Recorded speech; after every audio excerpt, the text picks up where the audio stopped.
Um, just give me a minute while I switch the view around on the computer.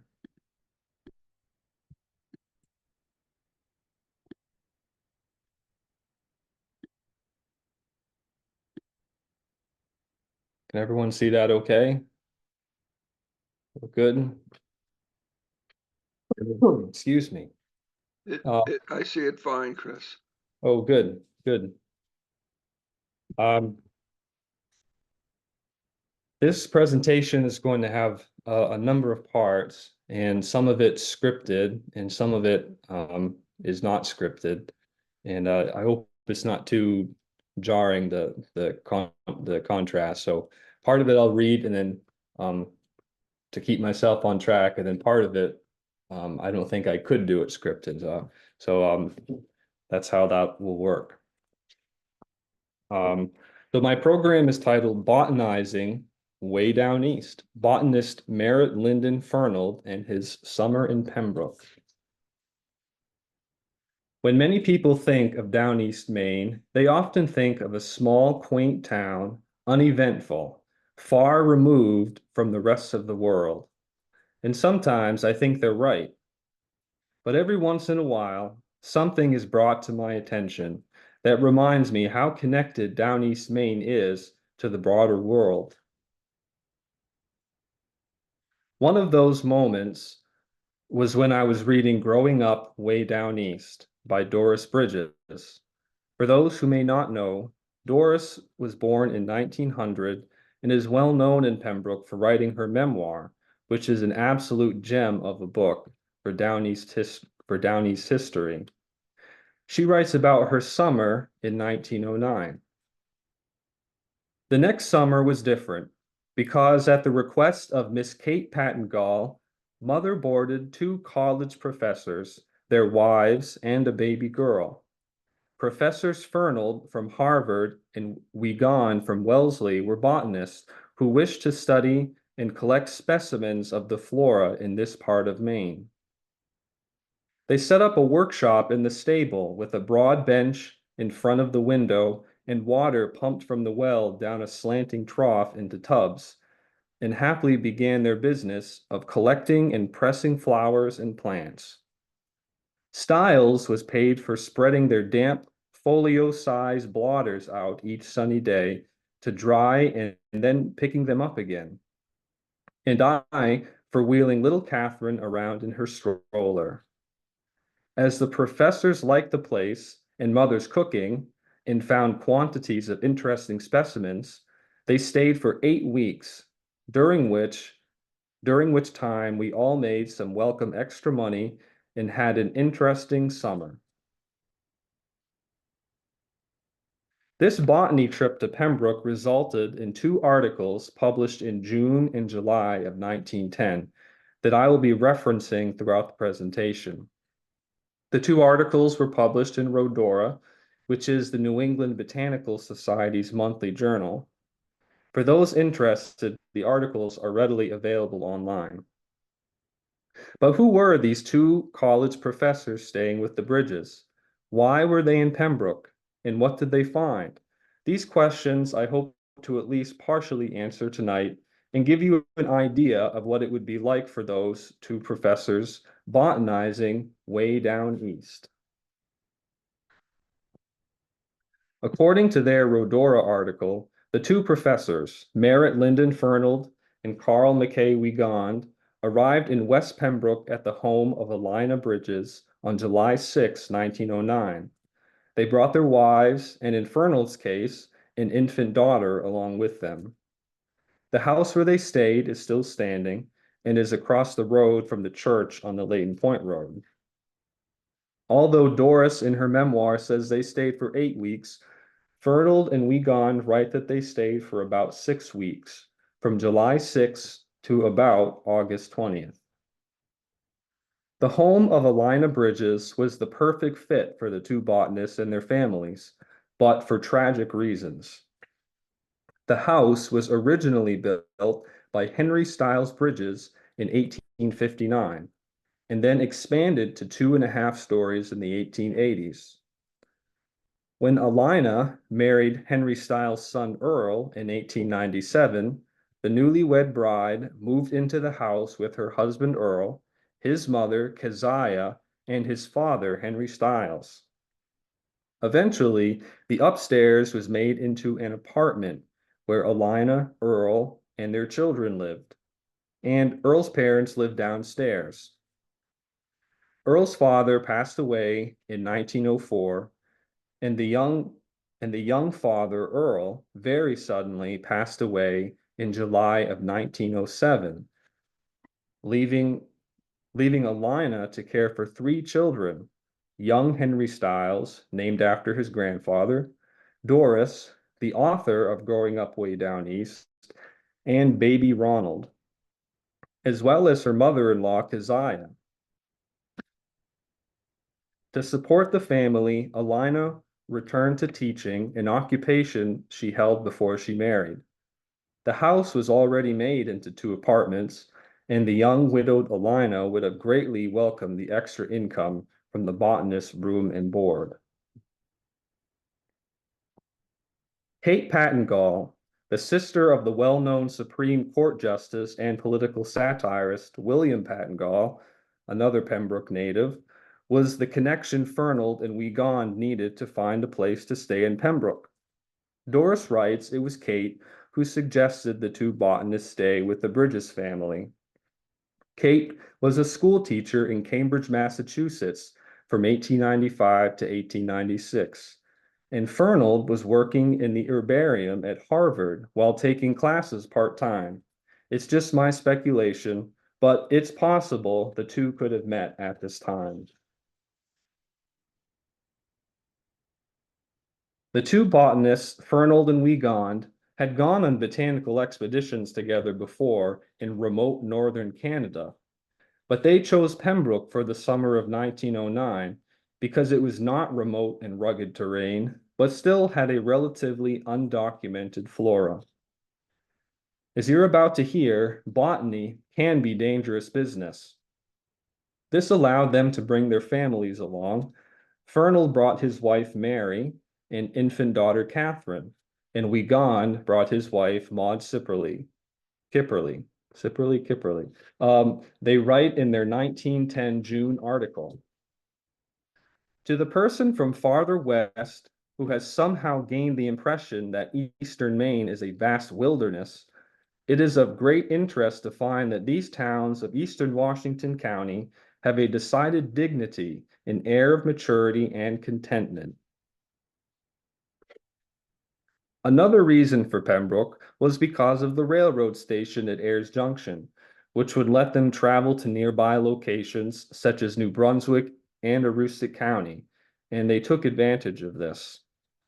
So, for the summer of 1909, the two botanists had everything they needed, and Doris writes, happily began their business of collecting and pressing flowers and plants. Now, these two botanists were not just any botanists. Merritt Lyndon Fernald and Carl Mackay Wiegand would go on to be two of the most respected botanists of the early 20th century working in the northeastern United States. This is especially true of Fernald. Both of them have named hundreds of new plants and varieties, and this presentation would be too long if I spent an equal amount of time on both of them. So I'm going to choose to focus on Fernald for tonight. And there are a couple of good reasons for this. First, there is more information readily available on Fernald. And secondly, Fernald was born and raised in Maine and had more connections with the state. Wiegand spent most of his career at Cornell in New York and was an expert on the flora of that region. Like Fernald at Harvard, Wiegand would go on to direct the herbarium at Cornell and greatly expand the collection. For those who don't know, an herbarium is a collection of preserved plants used for scientific study. He was remembered as a very humble and kind man, and that's all I'll say for now about Wiegand. Now on to Fernald. Merritt Lyndon Fernald was born on October 5th, 1873 in Orono, Maine. His father was the president of the Maine State College of Agriculture and Mechanic Arts, which later became the University of Maine. He was gifted in the study of botany even from an early age, and starting in 1890, he published a number of observations on plants he collected around Orono in Bulletin of the Torrey Botanical Club. The Torrey Botanical Club is the botanical society at Columbia University and is one of the oldest in the country. This drew the attention of Sereno Watson, director of the Gray Herbarium at Harvard, who offered young Fernald a job at the herbarium during his first year of college. He was only 17 at the time. He wrote to Watson, "I think the one thing which I was made for was a botanist. As from early childhood, my inclinations have been in that line." He took the job, of course. Starting in 1891, Fernald took classes part-time at Harvard while working in the herbarium and graduated magna cum laude in 1897. He then worked his way up the ranks, starting as an assistant and eventually becoming the Fisher Professor of Natural History in 1915, a position he held until his retirement in 1947. And then Fisher Professor Emeritus. In addition to this, he became the curator of the Gray Herbarium in 1935, and then the director in 1937. All this while continuing to teach, go on field expeditions, write articles, publish books, and serve as the editor-in-chief of Rhodora, the New England Botanical Society's journal. Amazingly, his Bachelor of Science is his highest earned degree, although he did receive some honorary awards later on. He became one of the most authoritative botanists on plants of northeastern North America, so much so that he was called before the Privy Council in England in 1926 as a consultant during the Newfoundland-Labrador border dispute.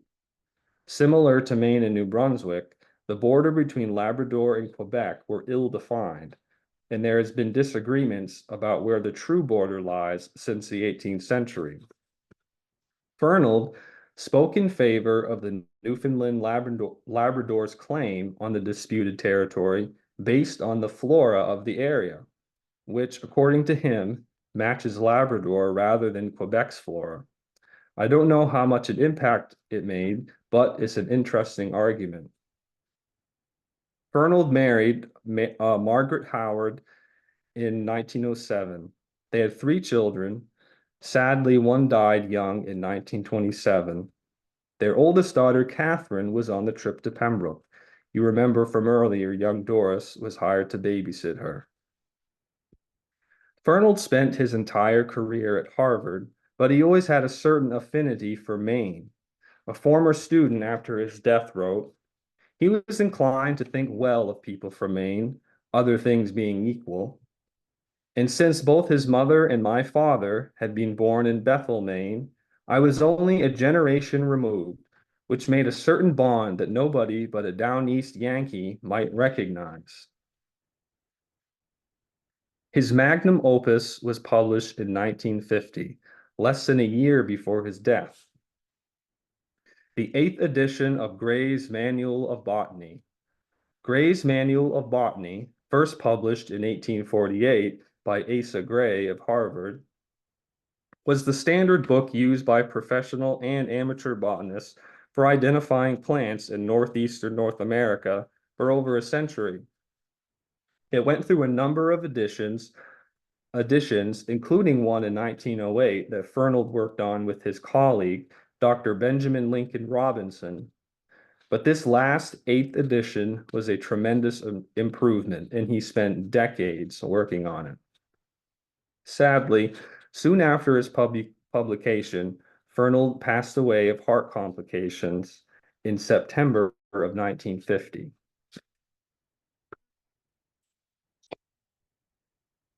What was a Fernald expedition like? Fernald was a field botanist, and he had a certain disdain for botanists who only studied plants in the herbarium, which was most botanists at the time. He called them botanists who didn't know plants. In the herbarium, and at his university post, he was known for his high standards and sharp criticism of his colleagues. But in the field, he was described by one contemporary like this. In the field, Fernald was noted for a kindly, sunny cheerfulness of temperament, good humor, a tendency to make bad puns, and an optimism which sometimes discommoded the party. I must admit, I romanticize the idea of exploring, collecting, and identifying plants in the great outdoors for an entire summer. But in reality, it was a lot of work. I think it's best described by a former student of Fernald's who took trips into the field with him. He writes, in addition to the strain of camping life, the constant physical exercise and discomfort, there is a terrible grinding monotony of the constant pressing of 1,000 sheets a week, the changing of the dryers, the straightening of the material, the psychological impact of overwhelming and irreducible inferiority of knowledge. Some people could not endure it. You may be wondering what some of that was describing. So let's go over the work of a field botanist in 1909. Two important tools were the vasculum and herbarium press. A vasculum is a metal case, usually lined with damp moss, that protects collected specimens and keeps them fresh until they can be prepared for pressing.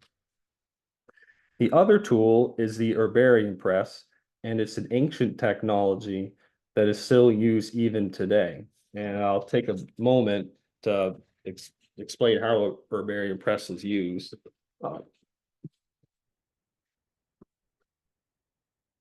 Let's see. This is our Christmas present. So an herbarium press is these wooden, you have two wooden frames, and between the frames, you have dryers or sometimes called blotters, which is basically just newspaper, unprinted newspaper. And you will stick your plant in here, and then press it between two pieces of cardboard. So you have your plant in the dryer or the blotter. Fernald calls it a dryer, but I've heard it called a blotter. And then you have your cardboard, and the corrugated cardboard, what it does is it just allows air to go through, pass through, so it dries faster. And then you would do this for a number of specimens. You probably wouldn't just do one. Fernald wouldn't have done one. He would have done a whole bunch, and you'll see a picture later on that shows just how many they'd cram in here. And then you put this on top, and then you have some straps that'll tie it tightly together. And then it's like putting a leaf in a book and then preserving it. And then these specimens would go into an herbarium for later study. So that's just a quick rundown of how to use a herbarium press.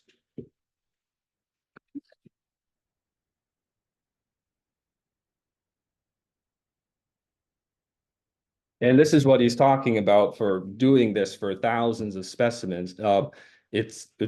I've tried it out a little bit on just some of the things in my backyard, and it really takes a lot of time to arrange the plant in the way so you can see certain identifying features.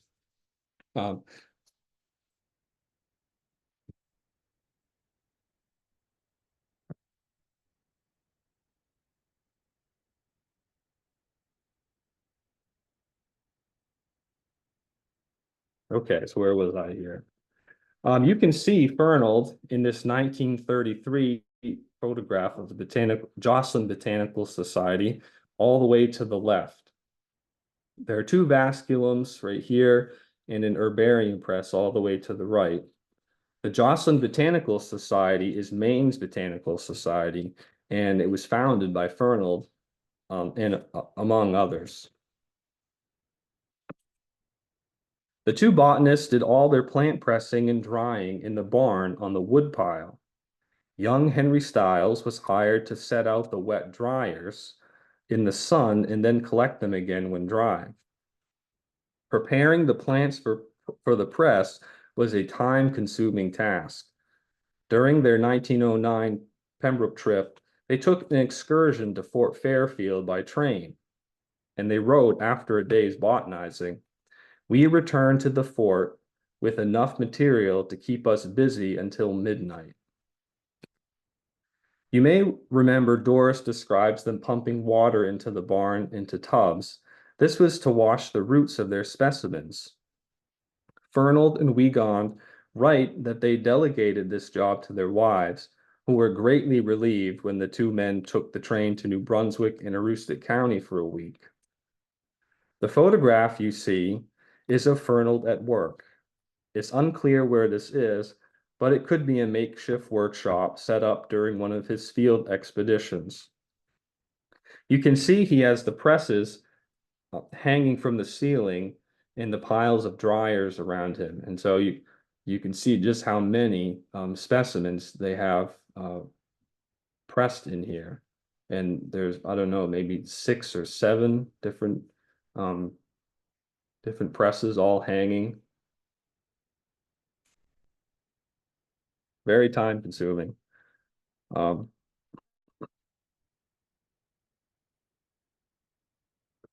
Between Fernald and Wiegand, it's safe to say the two collected well over 1,000 specimens. These specimens are digitized and viewable online, and to be honest, I didn't have the patience to count them to get a more precise number. In a letter dated August 20th, 1909, from Pembroke, he writes to his colleague, Dr. Benjamin Lincoln Robinson, "I have just shipped by American Express 3 boxes, 2 of them containing specimens, the other 3 presses of wet plants." In the field, Fernald took copious field notes. I've looked through some of his personal papers, which Harvard has digitized, and it consists of volumes and volumes of plant lists that he made during his expeditions. Another feature of Fernald's expeditions was what he and his colleagues called the bedtime story. One contemporary wrote that after a day's work, when all the plants were pressed, the team would gather around the fire or a flickering oil lamp and listen to Fernald go through a checklist of the plants they collected that day and make comments on each plant. I have to wonder, did Fernald tell his bedtime story when he was at Pembroke? And if so, did any of the Bridges family sit in on it?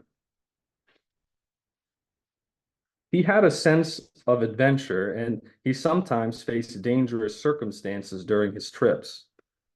One exciting event during his Pembroke trip was when he and Wiegand were collecting plants on Dog Island in Eastport. They lost track of time and the tide while collecting specimens of Rand's eyebright. There will be more on this plant later. They wrote, "We had a memorable experience with the tremendous tide of these waters. We had left our rucksacks on the beach of Moose Island several feet above the water and walked dry shod across to Dog Island. Suddenly, looking up, we saw our rucksacks nearly afloat. A swift current, 3 feet deep, rushing between us and the opposite shore. Our collecting boxes and rucksacks containing lunch were soon to be overcome by the waters when a canoe with 4 Passamaquoddy Indians came in sight and saved us from our humble situation." His more adventurous trips were in northern Canada. In an In an expedition the following year in 1910, he writes of leaving camp at sunrise and proceeding to botanize with his team on a mountain trail during a heavy thunderstorm, which obscured an already overgrown path. They further risk their lives crossing a snowfield, which poses the risk of slipping and falling down the mountainside. And he writes, they returned before dark, 5 miles through the woods. Our boxes and rucksacks were crowded and full. That's that cheerful optimism. The photograph is of Fernald collecting plants on the edge of a high bluff in Quebec. Fernald and Wigan write that the last part of their field work in Pembroke was collecting specimens they tagged earlier in the summer. They wanted to press these plants with ripened fruit. This work was done during the second week of August, shortly before they ended their trip. You all must be wondering at this point, what exactly did they find? Fernald was interested in phytogeography, or the study of the ranges of plants. And some of his contemporaries have noted his amazing memory for identifying and knowing the ranges of thousands of plants. Many botanists in the 19th century thought that there were very few plant species or varieties left to be discovered in the United States. But even as a young man in his small range of Orono, Maine, Fernald realized this view was wrong. He questioned such views in his 1910 article written about his stay in Pembroke. So the two botanists were looking to extend the known range for plants and to discover any new species or varieties. In a way, they did both during their Pembroke trip. They write in their 1910 article about their 1909 trip. The summer's work in Washington County actually covered much of the town of Pembroke and adjacent areas in Dennisville, Charlotte, and Perry, Moose Island and Passamaquoddy Bay, the eastern and southern coasts of Lubec, and casual observations in Trescott and Whiting. Northward, the valley of the St. Croix was followed from above St. Croix Junction to Milltown, and for a couple of miles below the city of Calais. And a day was spent along the course of the river between Babyville and Princeton. They took a week-long trip by train to New Brunswick and Aroostook County from August 6th to August 13th. They're not very detailed with their dates, but you can piece together from the dates listed on their specimens and the letter Fernald sent to Robinson that they left Pembroke around August 20th, but not any later. For this presentation, I'm going to focus only on the Washington County portion of their trip. My plan is to show you a few things they found that are easy to go and experience for yourself, and some of the harder plants to find around Pembroke that you might find interesting. So this is the part where I have to go off script here. I'll start with plants that he collected in Pembroke or he mentions in Pembroke. And he starts the article talking about the overall flora of the area. And again, he's a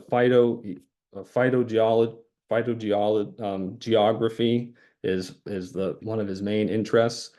So he's really interested in where the ranges of all these plants. And he describes Pembroke and the surrounding areas having a typical Canadian flora, meaning that a lot of our plants here are really similar to what they have in southern Canada. And the two, he mentions a number of plants. One of them is white spruce, and then another one is balsam fir. And this one on the right here is one of their specimens, one of Fernald's specimens that he took. You can see he collected it on July 7th, 1909 in Pembroke. And I have to wonder how on earth did they get all of these leaves to stay on this branch here? Just think of your Christmas tree and all the spills falling off. Uh, he also mentions what he calls common, he called the common weeds. So these are non-native plants, plants that weren't originally here, that were brought um, from various places. Um, He says the fields and roadsides presented an appearance rather unexpected, for everywhere from Eastport and Pembroke and beyond were solid fields of brilliantly yellow in early July with one of the king devil weeds. So that's hawkweed, um, which was found by Dr. Kennedy at Cutler in 1901 and is now the worst pest of eastern Washington County and adjacent New Brunswick. And this picture is from a couple years ago, and this is in Truscott, and you can see the brilliant yellow fields of king devilweed or hawkweed. Interestingly, he talks about the orange hawkweed right here, and he says that it's very rare in Washington County. He didn't see very much of it at all, but as you can see now, it's now very common. Oh, there we go. He was interested in edible plants. This is one of his books, Edible Plants of Eastern North America, published in 1919. He published it alongside of Alfred Charles Kinsey, and this is the Alfred Charles Kinsey. If you know that name, he was quite a controversial figure later on because he was a sex researcher. But before that, he was an entomologist, and he studied in at Bowdoin in Brunswick, and he studied gall wasp galls. Some wasps will lay their eggs in the stems of plants, and they'll cause the plant to swell and grow around the eggs that protects the wasp young while it develops. So entomology and botany are linked because if you're an entomologist, you need to know how to identify plants because a lot of the time you're looking insects uh, will are specific to a certain plant or that what they like to eat or lay their eggs on. So he mentions some of the plants that he found or that he learned about that were edible in Pembroke. During our stay at Pembroke, we were introduced to several food plants which were new to our experience. One of these is mountain honeysuckle. Um, he says that the locals called this waterberry and that people would gather this and eat this in the months before the blueberry harvest. He said that they tasted similar to blueberries, and he found this one in Pembroke on dry rocks. He doesn't say really much more than that. But if you want to see this yourself, you can go down to Hamilton Cove in Lubec, and the trail there has a lot of it. This is what it looks like. It blooms in May, and it has these very nice pale yellow flowers. It looks really similar to fly honeysuckle. Some of you might know that plant, but the fly honeysuckle is more in, you'll see it in the woods. This is out in little more open places. And the fly honeysuckle has egg-shaped leaves, sort of egg-shaped kind of, and the berries are red. And then the mountain honeysuckle or the waterberry um, has a bluish berries. So you too late to see it in bloom this year, but you might go down there and look for the blueberries. I don't know about eating it. I've never tried it. Maybe if you're gonna taste wild um, plants, you probably want to get a foraging field guide and make sure you know what you're doing. This is just for um, the educational thing. So just a word of caution. Another one is goose tongue greens. And if you grew up on the coast of Maine, there's a good chance you've eaten this plant. Um, Fernald and Wiegand heard locals speak of goose tongue greens, and they thought they were talking about another plant that is often called lamb's quarters, and you may have it growing in your garden as a weed, and they knew that as an edible plant. Then he goes on to write, but we were told that goose tongue was an entirely different uh, sorry, I'll start that again. But we were told that goose tongue was entirely different, and not until we saw women walking into Lubeck with baskets of the leaves Plantago maritima were we able to identify it. The Plantago proved an acceptable spinach and one worth remembering in June and July. And he doesn't say maritima because the name has changed. These botanical names are changed sometimes. So he has a different name, and I just put the modern one, the one that's used today in. Mostly for me, so I don't get too many names mixed up when I'm trying to remember my scientific names. Here's a couple easy ones to find in Pembroke. This is Seaside Buttercup, um, Ranunculus.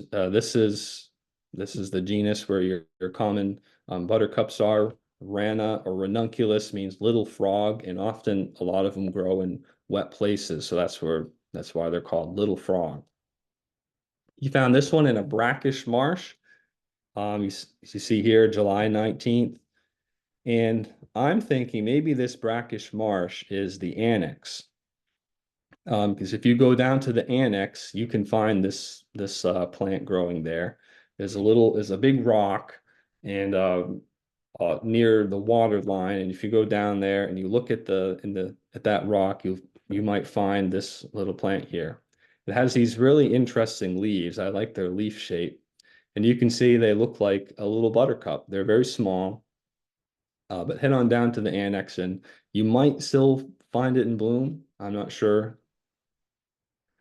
Another one also you can find at the annex, Brackish Shore. He says this is where he found it, July 23rd.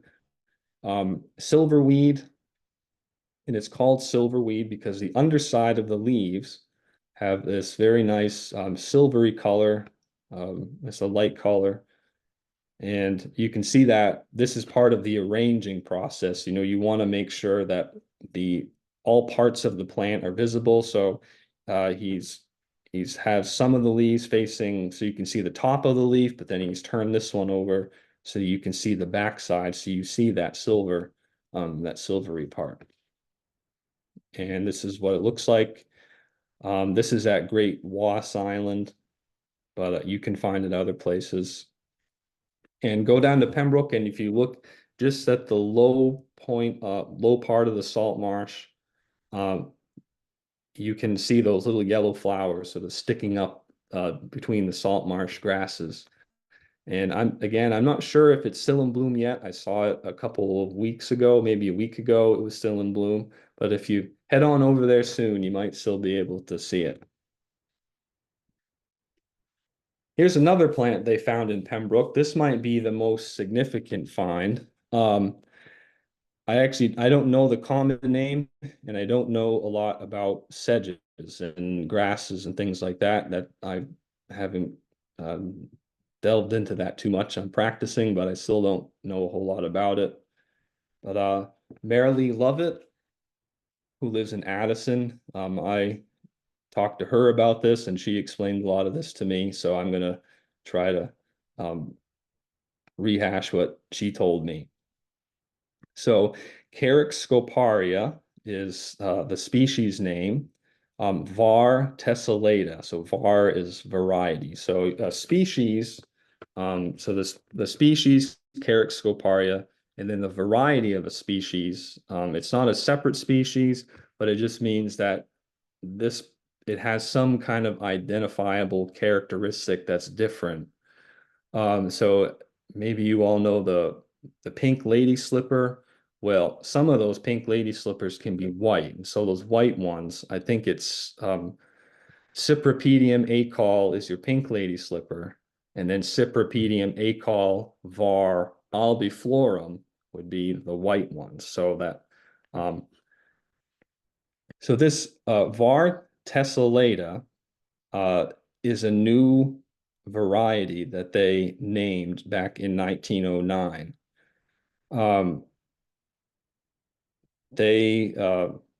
They saw this plant, Carex scoparia, and they noticed that this one looks different than the other ones. So this was a new variety of plant of Carex scoparia. When you hopefully I get this right here. When you name a new species or a new variety, back in this time, you make sort of an official announcement to the scientific community, and they did that in this Rhodora article that they wrote about their trip in Pembroke. So this would be the second part. The first article that they published in June was about the trip overall, and then there was some more technical notes in July, and that's where they published this. So when you name a new species or variety, in this case, at this time, you had to do it in Latin. So you see that this is their official description of it in Latin. And then down here, they have basically the same thing in English. So 100 or so years go by. They named this Carex scoparia var tessellata. And it's kind of not paid too much attention to because it has a very small range, and its range is basically just us here in Washington County. I guess there's some on Campobello Island, and then maybe there's some in Hancock County, but it has an extremely limited range.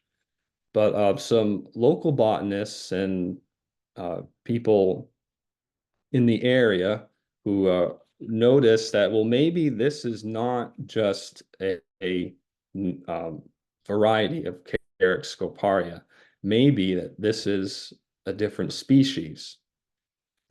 So in 2012, Mary Lee Lovett and Arthur Haynes, they did the work to elevate this plant to a new species.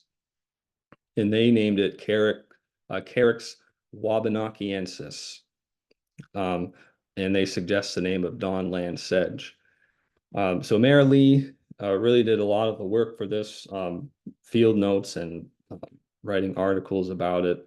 And she was kind enough to spend a lot of time talking to me and explaining this. One interesting thing is that when you name a new plant, you have a type specimen. So that way, when you describe that plant and you're announcing it officially to the scientific community, there's an exact specimen you can look back at.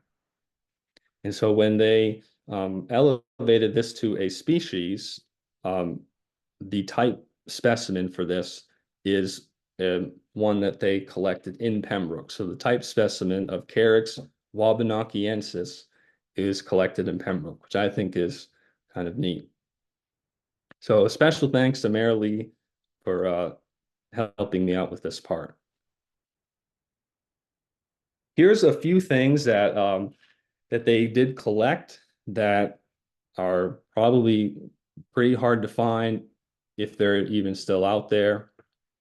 A lot of this is on private land and things like that. And maybe if the town of Pembroke decided to give me free range to go look around for all these things, I could go find them. But we'll just have to know they're out there and enjoy them.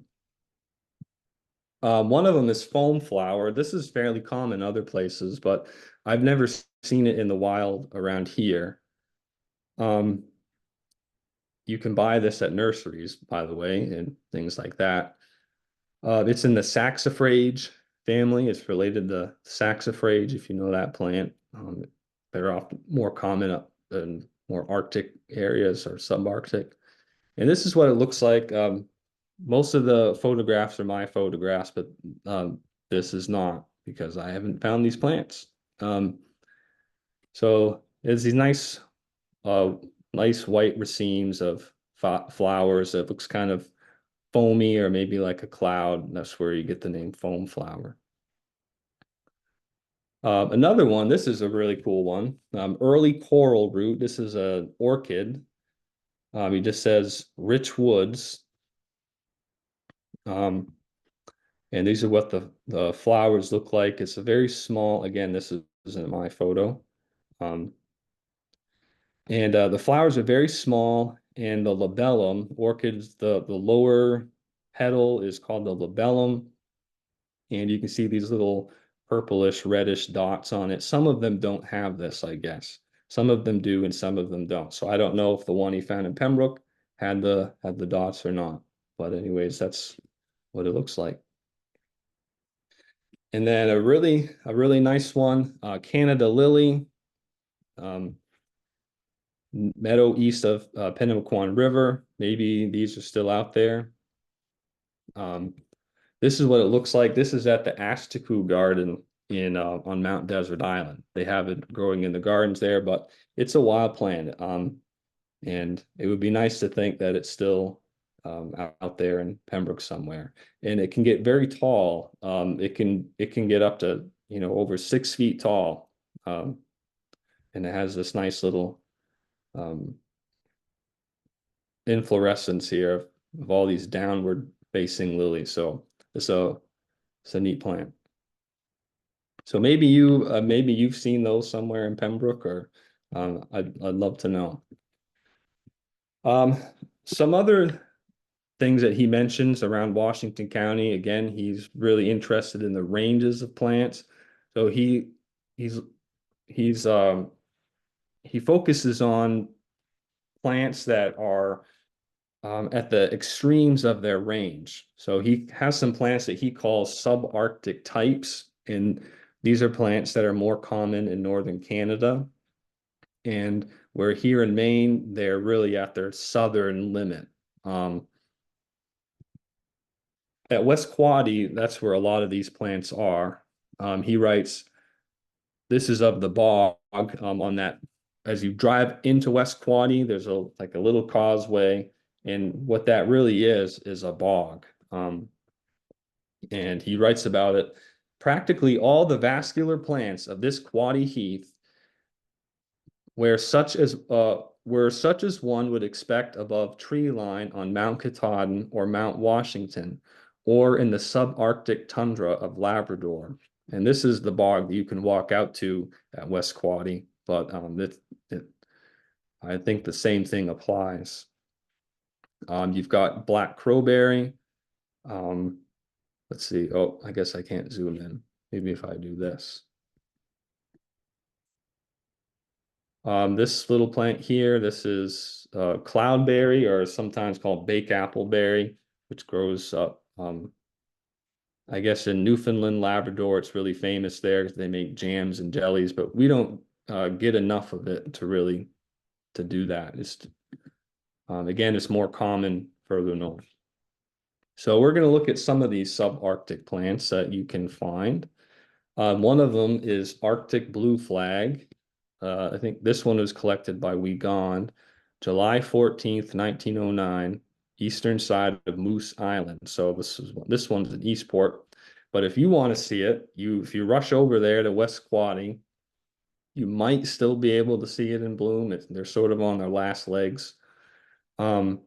It is called Arctic blue flag because it lives in this very narrow band, and we're pretty much as far south as it goes. Maybe it goes into Hancock and Waldo counties, I'm not sure, but not much further than that. And it on the coast, and it goes all the way up into northern Canada along the coastline. And this is what it looks like. This one is at Great Was. So Great Was, it's quite a hike. So if you're able to do that, that's a good place to see these because there's a lot of them.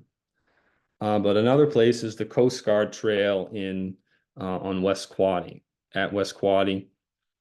And if you go out on some of the bluffs, you can see them growing. Some of them are growing right into the side of the cliff, which is kind of neat to see. And you can tell this from the common blue flag, the one that you see in fields and things. because this one has these tiny, tiny little petals. So these are actually not petals. These are sepals, which is what protects the flower bud while it's developing. Some plants have really showy sepals, so irises do. But the petals are these tiny little things here.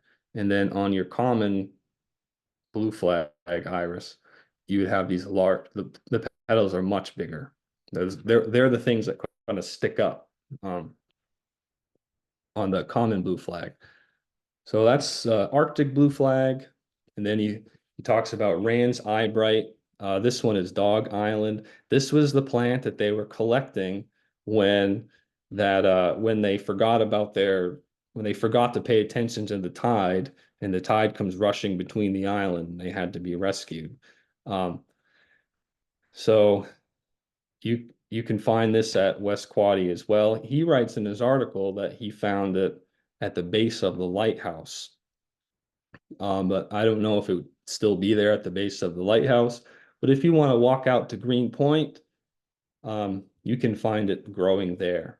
And this is more common. Again, it's almost the same range as the Arctic blue flag, and it's more common further north than us. But we're about the southern limit of this plant.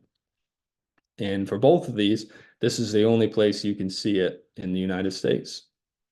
And this is what it looks like. Maybe you know the common eyebright that it grows. I'm sure you have it growing on your lawn.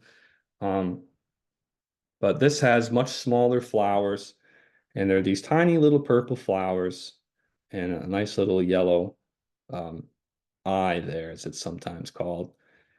And it's very small, but I think it's a neat plant to see. So those are some subarctic types. He mentions more, but um, there's a lot of plants to go through, so I just picked a few. So here are some southern, he calls them southern types, which are more common further south, and where Maine is about the northern limit of these plants. One of these he mentions is smooth arrowwood. I don't have a picture of this, but you can find it around. I think it grows in the Moosehorn in Bering. Some of like the Auto Tour, it might be up there. And then I've seen it in Dennisville as well. I don't have a picture of it, but dentatum is toothed, right? Like dentist or dental. And the leaves have these very coarse teeth, and that's where the name comes from. And they grow in wet places, so river, meadow, and this one was collected in Princeton. Another one, this one might be a plant that only a botanist could love, but I think it's a really cool plant. This is called Canada lousewort, and he found this one, Leighton Point Road, or Leighton Point, Pembroke, Maine, in an oak grove. Um, This is what it looks like. You can find this, actually, you can pretty easily go see this plant. It's not in bloom. It's probably not in bloom anymore. Um, but if you'd like to see it, it grows. If you're on Route 1 and if you pass that sign that tells you to turn left to Sorrento, there's a little rest area. And if you pull in and park in that rest area and walk along there, there's sort of a bank that goes down to the water, to the ocean. I mean the beach, is what I'm trying to say. And along that, you'll find this plant in abundance. It's sort of an uncommon plant. Again, it doesn't go too much further north than Maine. Um, and it's related to the Rand's eyebright. They're in the same family of plants, the Orbancaceae. In that family of plants are all partially or completely parasitic. And this is partially parasitic. It will steal nutrients from other plants around it, but it makes its own energy from its own leaves too. And I think the leaves are just beautiful. Anyways, that's Canada lousewort. Um, so I'm getting near to the end of this presentation, and I hope you found it interesting, and I've certainly enjoyed getting to know Mr. Fernald while putting this presentation together. Much of the information came from the February 1951 edition of Rhodora. This was a few months after his death, and the entire issue was dedicated to him. There are four articles written by contemporaries and former students commenting on a different aspect of his life and career. I found it quite moving how clear it was each author deeply respected and admired Fernald.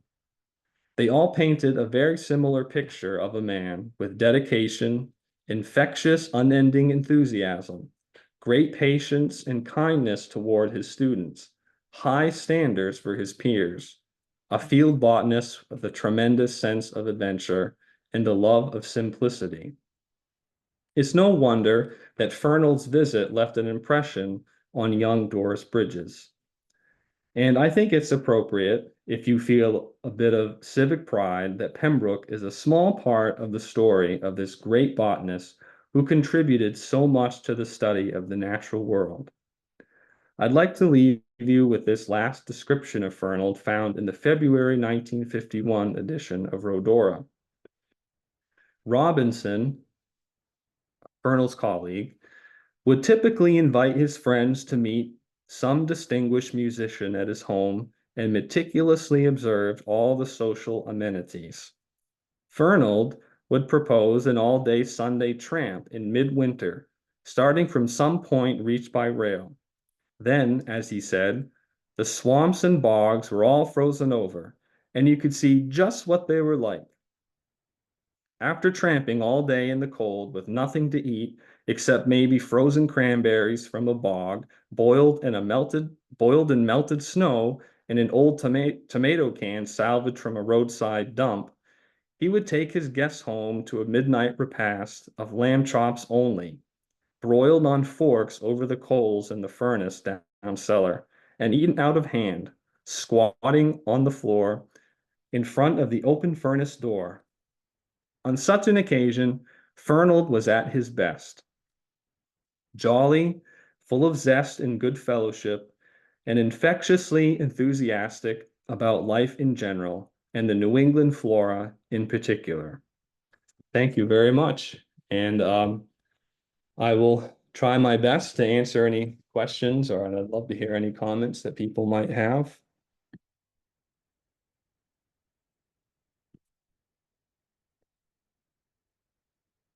Hold on a minute.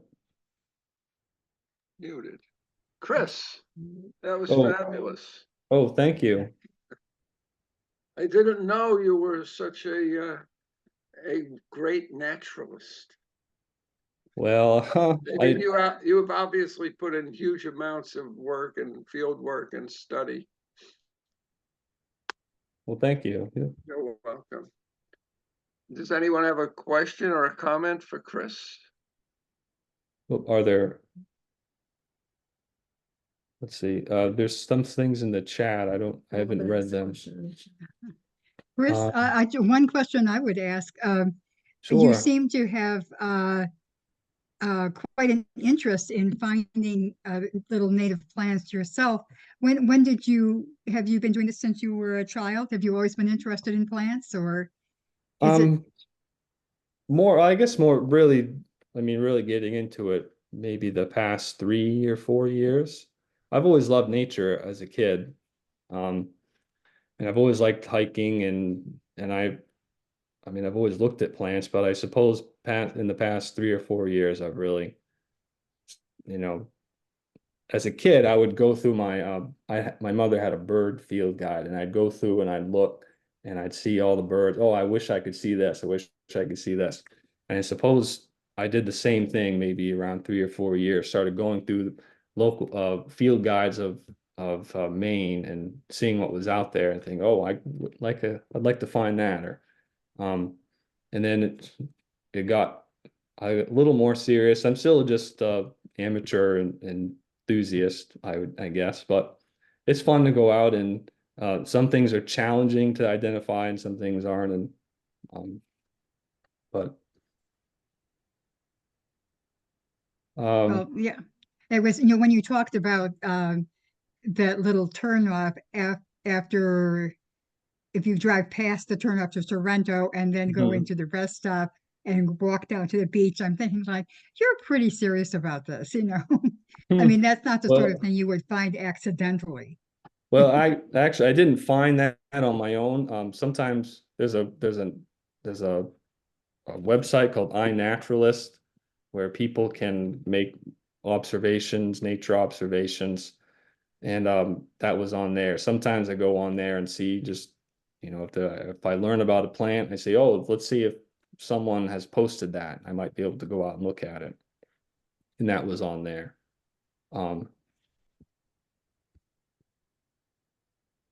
So Robin asked, it looks like she had to leave. If they noted any seaweeds, and if not, I wonder why not. I'm not really sure. They didn't note any seaweeds. They were more interested in, I guess, terrestrial plants, or honestly, I'm not really qualified to, I don't really know enough to answer why they didn't, but they were looking for more, um, you know, not necessarily the aquatic plants, or I guess maybe they didn't think of seaweeds as plants at the time. I'm not sure. Are there any other questions or comments? Nancy Prentice had a similar question about intertidal plants. Oh, Gaspé arrowgrass. I'm surveying Gaspé arrowgrass and copsewood. Did Fernald do much with intertidal plants? Yeah, he collected some. But again, I'm not sure if he found the Gaspé arrowgrass. I haven't found that myself. I'd love to go find it. For those who don't know, it's another plant that has a really limited range. And it's just in New Brunswick and in Maine. And it grows on the salt marsh. But he did mention some like the goose tongue greens, and things like that. And he mentions a lot of grasses and sedges. And again, those are things I don't know enough about to really comment on. But are there anything else? Chris, Yep. when you were speaking of the seaside buttercup, the Ramanaculus little frogs, you said it was at the annex. Yeah. What's the annex?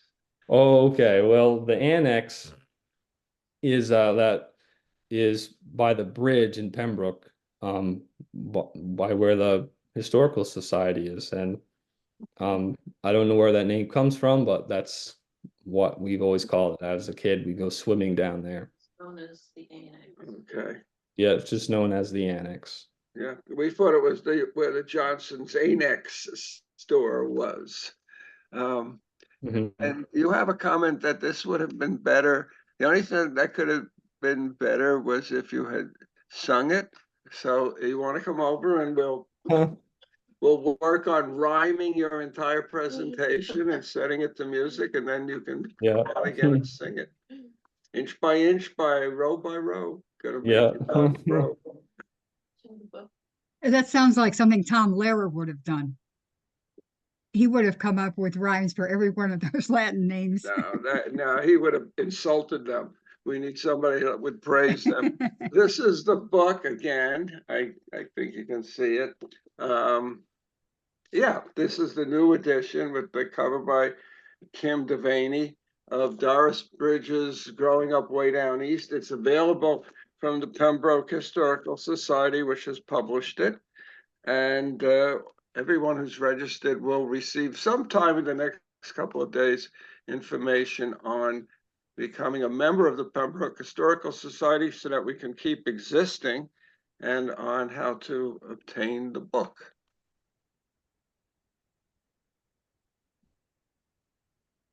Well, thanks again. Thanks again, everybody. Okay. Thank you, Kris. That was wonderful. We'll see you all at the museum on the 4th of July. Have a good night.